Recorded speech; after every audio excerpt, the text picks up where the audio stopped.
I'm sales team turnaround specialist Jeremy DeMerchant, and each week I bring sales leaders like you experts and insights that will help you level up your leadership, motivate like a master, and ultimately crush your comp plan. If it's time to raise the bar on your team's performance, then it's time for Sales Team Rescue.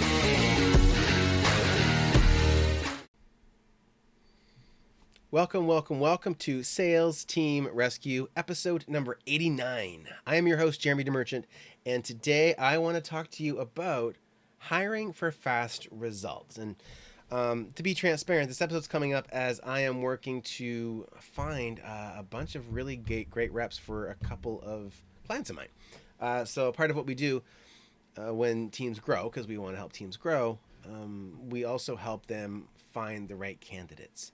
And part of what we do is assess the strategy that's going to make most sense for the clients. And some people firmly believe, and I don't necessarily disagree with this, but some people firmly believe that you want to, hire the right personality and then you can train them to do the job. I think that is a way that you can go. The challenge is, if you want to train somebody from scratch, the onboarding is going to take longer. So it's kind of a trade-off. The onboarding takes longer. Getting somebody up to speed takes longer.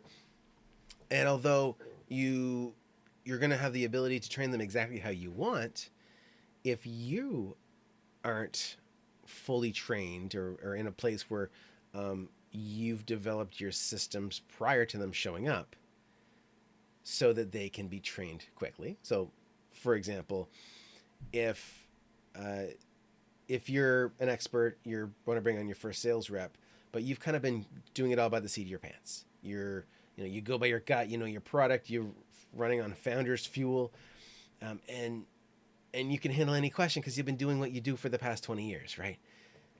You can't just take what's in your head and give it to somebody who has no sales experience and expect the magic to happen because for two reasons. One is you don't have a system structured in a way that allows that knowledge or information to easily transfer to the person. And two, they don't have a background of sales. So although they are a nice clean slate and they may not come with any bad habits, you're instantly going to train them on your own bad habits anyway, and you probably don't have a system in place to train on sales. So that's one reason why, if it's somebody that is your first rep, I would discourage you from trying to hire somebody that's completely new to the sales world. I'm the most guilty, and I guess it's not really a bad thing, but I think that I can help anybody become a great salesperson if they want it bad enough. But the reality is not everybody can get there as quickly, or not everybody has that background or experience that can help them get up to speed.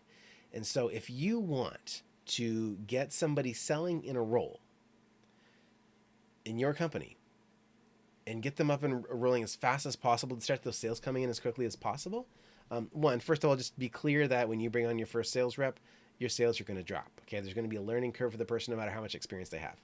But if you have someone that has the experience, that is a veteran, and I would encourage you to look at somebody that you could groom to maybe be a future manager, potentially, right? That doesn't have to be the outcome.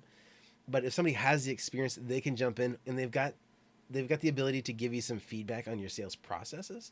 That's going to be a scenario where you're going to let somebody jump in, put their hands on, the systems that are in place and tweak them if they've got, additional experience in the space that you're in. So I would much rather have somebody that has the right mindset. Doesn't need to be taught about sales. Like everybody needs continuous sales training. That's not, a one and done thing. You will always need to continually keep improving your sales process and your sales experience, your sales knowledge. In fact, I would encourage people daily to consume some type of content that challenges the way they look at sales or forces them to reflect on how they're doing their sales. But if you have somebody that already has that base level of experience, then you're tweaking. Okay, this is where I would say that I stand out from a lot of other sales trainers. I prefer to tweak. And it's not just because I don't like building from scratch, although it's a lot more work and people end up paying me a lot more to build from scratch. When there's already something in place, the little tweaks can make a huge difference. I don't need to go and build a concrete foundation of the house. I just need to start. In fact, the walls are already there. I just might need to do a renovation, right? Think of your sales team just like you would a house. If the foundation is already there, it's a whole lot easier to do the renovation. But if you have to clear the land, you need to, dig to set the foundation. You got to pour the concrete, and then you haven't even started. There's so much more that has to go into it. And there's some people that are great at that. There's some people that'll say, "Oh, here's the playbook, start to finish. This is what you should do," and I've got some of that information, but it's not what I love to do. I would rather kind of swoop in to a sales team that exists but is having some challenges, and with some tweaks, solve the challenges, help you and your team generate a lot more revenue, and have you guys be happy clients for life. So that's what I prefer. And so that same application fits when it comes to hiring. If you want to build from the ground up somebody so that they speak like you, they sell like you, that's fine, but it's going to take longer. And if you want to start things moving, get one or two people that have some foundational experience, that have spent time in that industry, so that they can go and just dive right in. Now, you still want to make sure that they've got access to the information, that they've, if you have like a course or something you're selling, that they see it, they've been through it, they understand the value of it, because that's really important. You need to have them drink the Kool-Aid. They have to be able to say, when I did this, my experience was amazing.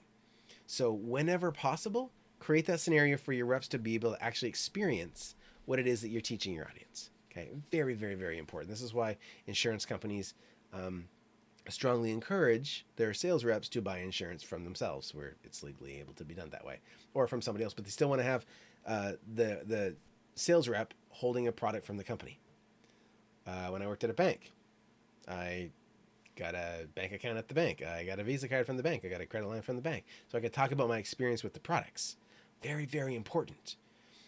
So let that be the learning. Let that be the pieces that take more time, that take that indoctrination, but bring people in that have that sales foundation, that have that right attitude, and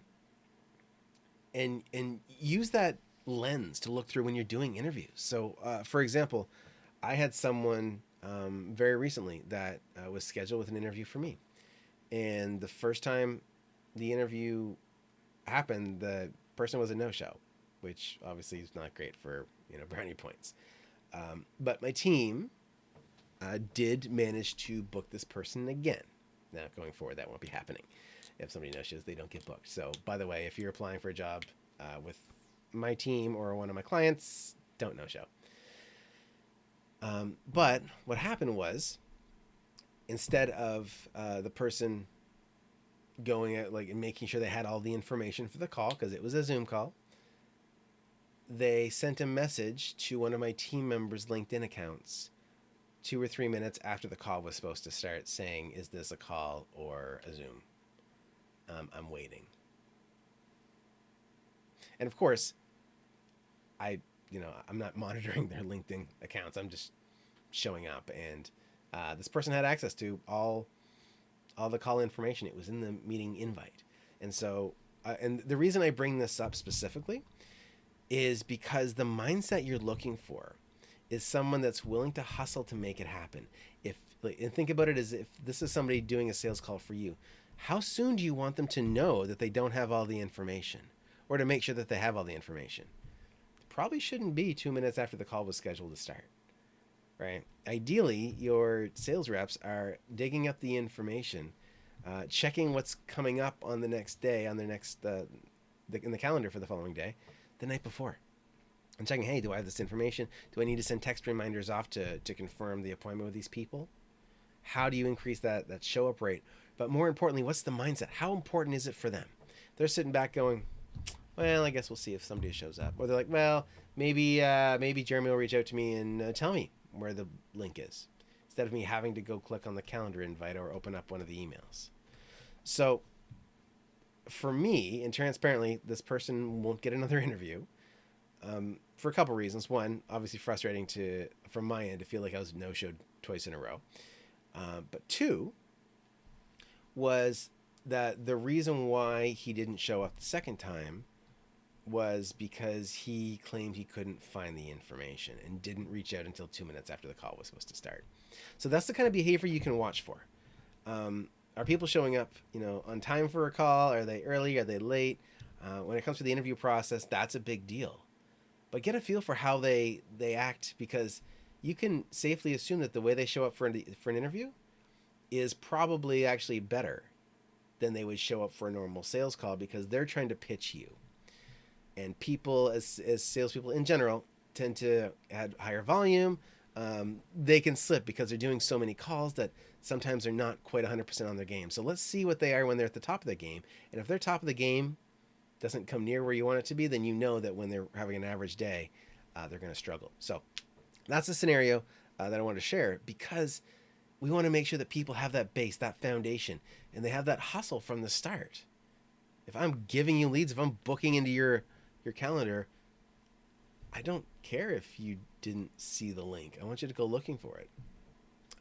So that's my perspective, and having someone with that foundation is going to make teaching all the other important things about your product, about the impact, about the target market, that's going to be going to land a lot quicker.